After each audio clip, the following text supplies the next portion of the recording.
कुलदीप जी, आपका शुभ समय राजपुरोहित लाइव के वैचारिक महाक्रांति में स्वागत है। बहुत बहुत शुक्रिया। कुलदीप जी, सुरेंद्र जी राजपुरोहित का मैं परिचय दे दूं। ये बापऊ गांव से हैं और अभी अभी इन्होंने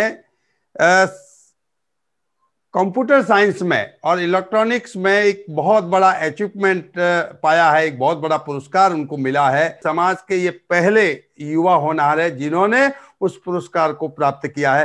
पहले तो कुलदीप जी, आपका स्वागत है। बहुत बहुत शुक्रिया। मैं बहुत सर, कुलदीप जी, आपने जो पुरस्कार मिला है चेन्नई आईटी का, वो क्या है, दर्शकों को बताएं, युवाओं को बताएं, और किस तरह से आपने जो है वो पार करके उस स्थान पर पहुंचे। स्वागत है। नमस्कार, मेरा नाम है कुलदीप पुरोहित। मैं मूल रूप से बापेऊ गांव का निवासी हूं, जो कि बीकानेर के डूंगरगढ़ तहसील के अंदर स्थित है। और मेरी शिक्षा पूरी अजमेर में हुई है, प्रारंभिक शिक्षा। और उसके बाद मैंने आईआईटी मंडी से, आईआईटी हिमाचल प्रदेश से बीटेक करने के बाद मास्टर्स और पीएचडी डिग्रीज आईआईटी मद्रास से पूरी की हैं, जो कि इसी साल 2020 में पूरी हुई है। मेरे जो पीएचडी के अंदर जो मेरा थीसिस का काम था, उस रिसर्च के बेसिस पे मुझे अवार्ड दिया गया आईआईटी मद्रास की तरफ से। वो हर साल ये अवार्ड पूरे इंस्टीट्यूट में, पूरे यूनिवर्सिटी में बेस्ट रिसर्चर को मिला जाता है। तो सौभाग्य से मुझे इस साल ये प्राप्त हुआ। और इसके अलावा मैं और बताना चाहूंगा कि मेरे पिताजी श्रीमान सुरेंद्र सिंह जी राजस्थान माध्यमिक शिक्षा बोर्ड में कार्यरत हैं। और मैं अपनी सफलता का श्रेय मेरे माताजी और पिताजी को देना चाहता हूँ, जिनके आशीर्वाद और मार्गदर्शन से मैं आज तक जहां भी पहुंच पाया हूँ। थीसिस की, जो पीएचडी की, हाँ जी, और हाँ जी। वो किस तरह से आपके मन में आया कि मुझे इस सब्जेक्ट पे करनी चाहिए? अच्छा जी। तो मेरा इस तरफ रुझान बीटेक के फाइनल ईयर से ही बना। इंजीनियरिंग पहले मैंने सोचा था कि मुझे फिजिक्स और साइंस में इंटरेस्ट है, तो मैंने इंजीनियरिंग चूज किया। और फिर कॉलेज में जिस तरह से मेरा इंटरेक्शन हुआ अपने प्रोफेसर से और प्रोजेक्ट से, तो मुझे मौका मिला डीआरडीओ के अंदर इंटर्नशिप करने का। तो मैं DRDO, Defence Research and Development Organisation, Bangalore में काम किया था मैंने। और वहाँ पे मुझे इस एरिया के बारे में पता चला, जो कि कहलाता है आर्टिफिशियल इंटेलिजेंस, जो कि आजकल एक बहुत अपकमिंग एरिया है, जिसमें इसको कहते हैं चौथी क्रांति है। ये टेक्निकल चौथी इंडस्ट्रियल क्रांति है ये हमारे टेक्निकल फील्ड में। तो उससे मैं अवगत हुआ और मैंने इसमें इंटरेस्ट लेकर इसको आगे बढ़ाया, और इसी के अंदर मैंने मास्टर्स और पीएचडी डिग्रीज में काम किया। तो मेरा काम है एक तरह से कंप्यूटर्स को सिखाना। तो आर्टिफिशियल इंटेलिजेंस का मतलब ये है कि कैसे कोई कंप्यूटर अपने आप में वो चीजें कर सकता है जो कि एक इंसान अपने दिमाग से करता है। तो मेरा स्पेसिफिकली एक फील्ड में काम था जिसका नाम है डेटा प्रोसेसिंग। तो हमारा विजुअल डेटा, जैसे जो भी हम देखते हैं, जो हम अपनी आंखों से देखते हैं और समझते हैं, वो चीज कैसे कंप्यूटर देख और समझ सकता है और उसको कैसे आगे यूज कर सकता है। और इसके कई एप्लीकेशंस हैं, जैसे आज की तारीख में आप सुनते होंगे सेल्फ ड्राइविंग कार, जो खुद ड्राइव कर पा रही हैं, वो भी दुनिया को देख और समझ के डिसीजन ले पा रही हैं। और मेडिकल इमेजिंग, जिसके अंदर कंप्यूटर खुद दे के बता देते हैं स्कैन को देख कर कि इसमें कौन सी बीमारी है या कौन सा कैंसर है। और भी डिफेंस के अंदर ऑटोमेटेड कैसे रोबोट्स आज की दुनिया में बहुत कुछ कर पा रहे हैं, जो पहले सिर्फ इंसान ही कर पाते थे। तो ये उस एरिया से जुड़ा हुआ काम है, और इसमें मैंने काम किया इमेजेस और वीडियोस को कैसे कंप्यूटर्स को समझाएं और उनको इसको यूज करने में मदद करें। एक बात जानना चाहेंगे हम, हमारे हाँ समाज जी, के युवा भी जानना चाहेंगे कि क्या हाँ जी। सब्जेक्ट रहा आपका, क्या एलिजिबल होता है, कि कौन सा विद्यार्थी इस विषय पे जा सकता है, कौन सा विद्यार्थी एलिजिबल होता है कि उसको कौन सा सब्जेक्ट प्रॉम्प्ट होना चाहिए? मैथ्स, साइंस, यानी बहुत सारे विषय होते हैं, सब्जेक्ट होते हैं, तो हाँ वो जी, थोड़ा हाँ जी। आप बताएं युवाओं को। बिल्कुल जी, बिल्कुल। ये बहुत जरूरी इन्फॉर्मेशन है। वैसे तो अपना समाज बहुत आगे बढ़ चुका है, और आजकल मुझे लगता है जो मैं बताने जा रहा हूँ अपने आजकल के आधुनिक बच्चे सब जानते होंगे। फिर भी मैं एक कंप्लीशन के लिए बता देता हूँ कि अपने इंजीनियरिंग लाइन में जो भी विद्यार्थी हैं, इंजीनियरिंग क्षेत्र के विद्यार्थी हैं, उनको बीटेक के साथ साथ अपने सिर्फ पढ़ाई और कोर्सेज नहीं, बल्कि प्रोजेक्ट्स और रिसर्च के अंदर भी काम करना शुरू करना चाहिए। उसी पॉइंट पे, उसी बिंदु पे स्टार्ट होती है जर्नी, ये रास्ता। और बीटेक फाइनल ईयर तक आते आते आपका एक इंटरेस्ट बन जाता है कि आपको किस फील्ड में जाना है। तो जो मेरे फील्ड में आना चाहते हैं, उनका ब्रांच होगी इंजीनियरिंग के अंदर कंप्यूटर साइंस या इलेक्ट्रॉनिक्स या इलेक्ट्रिकल, या इससे जुड़ी हुई बहुत सारी ब्रांचेज हैं। इसके अंदर पढ़ने वाले विद्यार्थी प्रोजेक्ट्स कर सकते हैं, जो कि क्योंकि कंप्यूटर का आजकल बहुत बड़ा रोल है। बिना लैपटॉप, बिना कंप्यूटर के आजकल इंजीनियरिंग की कोई भी ब्रांच के काम होते नहीं है। तो क्योंकि वो इस चीज में काम करते हैं, तो उनको इसमें प्रोजेक्ट्स करने चाहिए। और बीटेक के फाइनल ईयर में आते आते उनके पास दो रास्ते होते हैं। या तो वो भारत में कुछ शैक्षणिक संस्थानों में रिसर्च करना चाहते हैं, तो फिर एक परीक्षा होती है गेट, GATE परीक्षा का नाम है, जो कि विद्यार्थी अपने फाइनल ईयर में या फिर बीटेक के तुरंत बाद भी दे सकते हैं। और उसके थ्रू आपको मौका मिलता है पूरे सेंट्रल गवर्नमेंट के संस्थानों में मास्टर्स और PhD करने का। MS, MTech, PhD डिग्रीज के लिए एंट्रेंस एग्जाम है ये। तो उसके थ्रू आप IITs, NITs और सेंट्रल गवर्नमेंट की जो भी यूनिवर्सिटीज हैं उसके अंदर आप एंट्रेंस पा सकते हैं। और इसके अलावा अगर जो विद्यार्थी चाहते हैं कि वो बाहर पढ़ना चाहते हैं, भारत से बाहर, तो अध्ययन के लिए वो GRE की परीक्षा दे सकते हैं। तो GRE जिसमें उनकी इंग्लिश लैंग्वेज और एप्टीट्यूड का टेस्ट होता है, उसके थ्रू फिर उस स्कोर के थ्रू और अपने बीटेक के स्कोर्स के थ्रू वो जा सकते हैं बाहर की यूनिवर्सिटीज में, अमेरिका और यूरोप के कॉलेजेस में एडमिशन लेने के लिए, और वहां पे वो MS और PhD कर सकते हैं।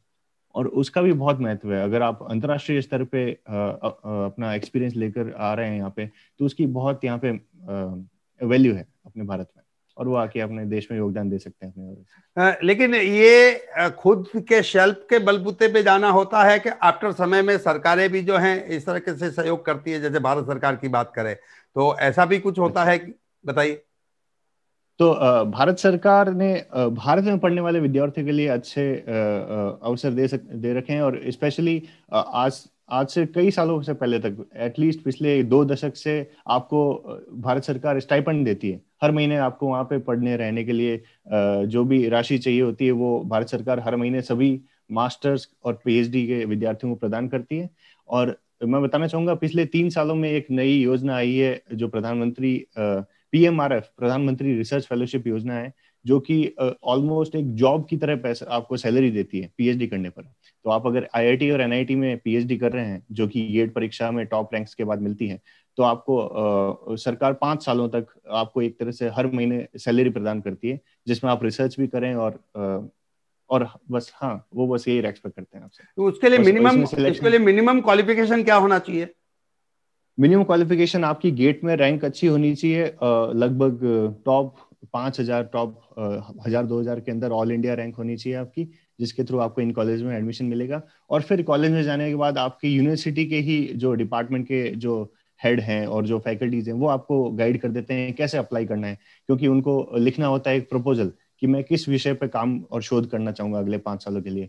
तो आपको एक गाइड, एक मेंटर अलॉट होता है, एक प्रोफेसर, उसके साथ मिलकर आप एक प्रपोजल लिखते हैं और उस शोध को ये जज करते हैं PMRF के तहत। अगर वो इंटरेस्टिंग लगता है तो वो आपको 5 साल के लिए स्कॉलरशिप प्रदान करते हैं। डिजिटल क्रांति का सबसे बड़ा फायदा मुझे खुद को मिला, और आज की तारीख में वो और भी ज्यादा पावरफुल हो चुका है। वो ये है कि आपको अगर कुछ सीखना है, आज की तारीख में कुछ भी सीखना चाहते हैं, या फिर आप किसी भी दुनिया के किसी कोने में अगर आपको कोई पता है कि हाँ भाई इस इंसान ने वहां जाकर ये शिक्षा प्राप्त की या फिर ये कुछ स्किल प्राप्त की, वो आप आज की तारीख में अपने घर बैठे सीख सकते हैं।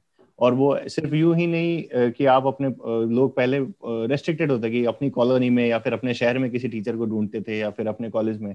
आज की तारीख में आप पूरे भारत में ही नहीं, पूरे विश्व में आप बेस्ट प्रोफेसर्स के बेस्ट कोर्सेज को आप ऑनलाइन जाके फ्री में पढ़ सकते हैं, देख सकते हैं और सर्टिफिकेशन प्राप्त कर सकते हैं। और आपको आज की तारीख में MIT जैसे कॉलेज, जिसके लिए पूरी दुनिया से करोड़ों विद्यार्थी अप्लाई करते हैं और उसमें से कुछ हजार ही पहुंच पाते हैं, वहाँ के प्रोफेसर्स के आपको जो भी मटेरियल है वो आपको फ्रीली अवेलेबल है, एकदम मुफ्त में उपलब्ध है। किसी को भी, अपने गांव में भी बैठा इंसान आज की तारीख में जो WhatsApp चला सकता है, वो वहाँ से इंजीनियरिंग या फिर साइंस के क्षेत्र में या फिर नासा से रिलेटेड कुछ भी, पूरी दुनिया में जो भी आप चाहें वो चीजें आप पढ़ सकते हैं और सीख सकते हैं। और ये भारत में भी उपलब्ध है। भारतीय सरकार ने ये कहा है कि जो हमारे संस्थान है जैसे IITs और NITs हैं, उनके सारे कोर्सेज, सारे मटेरियल जो भी सीखने के लिए स्टडी मटेरियल, वो फ्रीली उपलब्ध है इंटरनेट पे।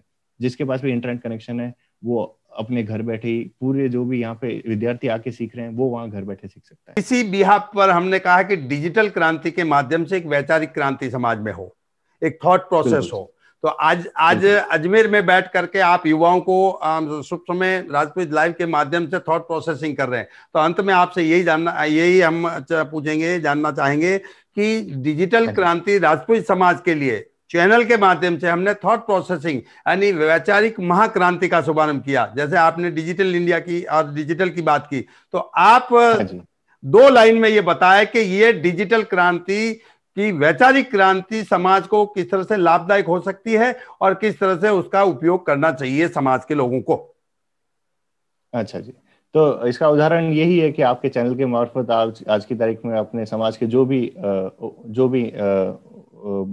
पहुंचे हुए लोग हैं, या फिर जो भी रिसर्चर है, स्कॉलर हैं, या फिर मैं कहूँगा बिजनेस में भी जो आगे बढ़े हैं, हर हर क्षेत्र में जो भी लोग ऊंचाई पे पहुंचे हैं, वो इस चैनल के मार्फत, इस डिजिटल क्रांति के मार्फत पूरे हमारे समाज से जुड़ सकते हैं। और ये आजकल इतना इतना जैसे मैंने बताया पूरा महासागर की तरह है, तो इसमें हमको क्या अच्छा है, क्या हमारे से जुड़ा हुआ है, क्या हमारे लिए इम्पोर्टेंट है, वो फिल्टर करना बहुत मुश्किल हो जाता है। तो इस चैनल के मार्फत हम फोकस कर पा रहे हैं उस चीज पे कि हमारे समाज के लोग, हमारे समाज के जो भी अपकमिंग जो युवा हैं, उनसे सीधा जुड़ सकते हैं, बजाय कि किसी और चैनल में, या फिर जैसे मुझे भी आज ही मौका मिला, मुझे इसके पहले आज पता नहीं था, पर अब मैं पूरी तरह से इससे जुड़ा रहूंगा और मैं आने वाले सभी अपडेट्स में क्या कहते हैं शामिल। राजपुरोहित महिला शिखर सम्मेलन, तो आप क्या सोचते हैं इस कार्यक्रम को लेकर के कि जहां बेटी खड़ी होती है वहां जीत बड़ी होती है, थीम लेकर के हम आ रहे हैं आगे?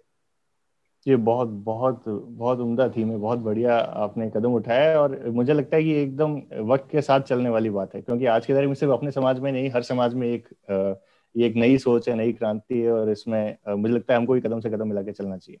और ये बहुत अच्छा रहेगा, आप हर क्षेत्र से, जरूरी नहीं कि सिर्फ कुछ ही चुनिंदा लोगों को, बल्कि हर क्षेत्र में जहाँ पे भी महिलाएं और अपकमिंग जो जनरेशन है उसमें जो भी अचीवमेंट हो, भले ही वो छोटा अचीवमेंट हो, पर उनको देखते हुए उनको प्रोत्साहित करना बहुत जरूरी है, और उनको इस चैनल पर लाके सब तक शेयर करना जरूरी है, जिससे और भी बच्चियां इंस्पायर होंगी और वो भी अपने करियर में, और उनकी भी सोच बढ़ेगी, और वो भी सोचेंगे कि इस लाइन में भी जा सकते हैं, क्या कर सकते हैं, हमारे समाज में हम बिल्कुल ऐसे लिमिटेड या फिर बंधित नहीं है, हम बहुत कुछ कर सकते हैं।